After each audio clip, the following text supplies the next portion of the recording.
Moi, Sassou Nguesso, qu'est-ce que j'ai fait? Ça fait 40 ans que je suis à la tête de ce pays. Je suis même incapable de résoudre les problèmes en matière d'éducation. J'ai détruit l'éducation des Congolais. Mais je suis un criminel. Je ne suis pas digne de continuer à diriger ce pays. Je dois démissionner. On lui a dit, démissionne, sors par la grande porte. Parce que si tu ne sors pas par la grande porte, le peuple va t'humilier. C'est ce qu'on nous a dit. L'article 35 de la Déclaration universelle des droits de l'homme et du citoyen, qui dit que quand le gouvernement viole les droits du peuple, M. Denis Sassou Nguesso viole le droit, il viole les droits des Congolais.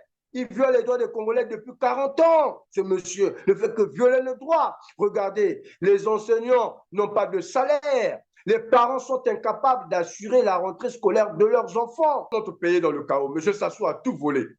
Même les enseignants n'ont rien, ils n'ont pas leur salaire. Comment voulez-vous que les enseignants partent enseigner des enfants alors qu'ils n'ont rien? Ils n'ont pas de salaire.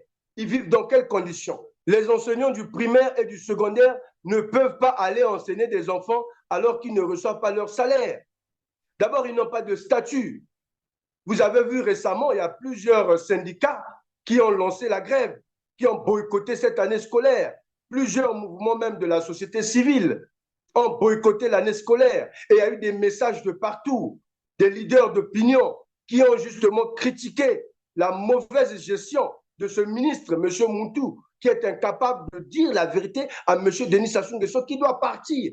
Il doit partir parce que M. Sassou ne peut pas résoudre les problèmes d'éducation dans notre pays. Ce n'est pas possible. Je dois vous dire que nous sommes fiers de ces enseignants parce que je constate que les Congolais commencent à comprendre. Les gens commencent à comprendre petit à petit que M. Denis Sassou Nguesso est un menteur, que M. Moutou, le ministre de l'Enseignement, le ministre de l'Éducation, est un menteur parce qu'il est incapable de résoudre les problèmes des enseignants. Vous voyez aujourd'hui la réalité. Partout, il y a des enseignants qui se lèvent pour dénoncer justement le non-paiement de leur salaire, pour boycotter cette année scolaire, pour lancer des grèves.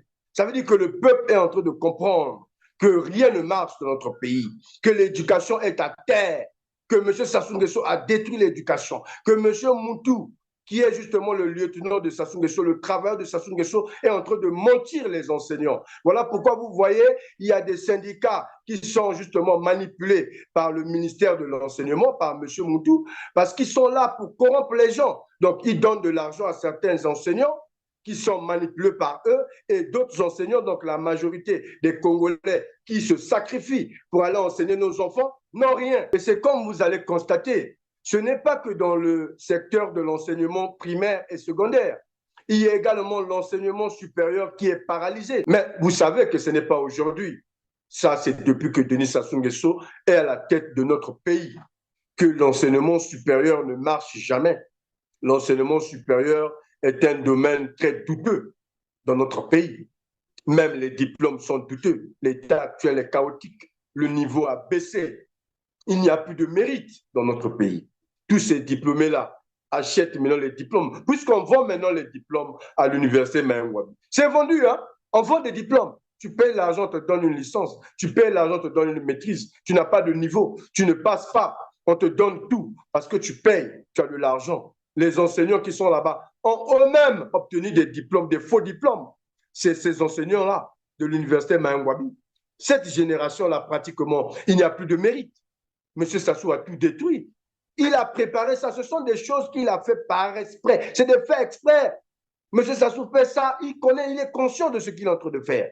C'est comme on vous a dit, c'est son secret. C'est le secret de M. Sassou Nguesso. Il a détruit l'éducation par exprès. Il savait, son but c'était de détruire l'éducation, de détruire les Congolais, de détruire le cerveau des Congolais, parce qu'il voulait rester là pour toute sa vie.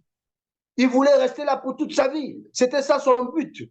Depuis qu'il est arrivé à la tête de notre pays, ce monsieur a toujours alimenté cette envie-là, ce désir de rester à la tête de notre pays, d'être un dictateur, de diriger ce pays par la force, même si on sait qu'il y a le soutien justement de la France, mais il peut dire non à la France.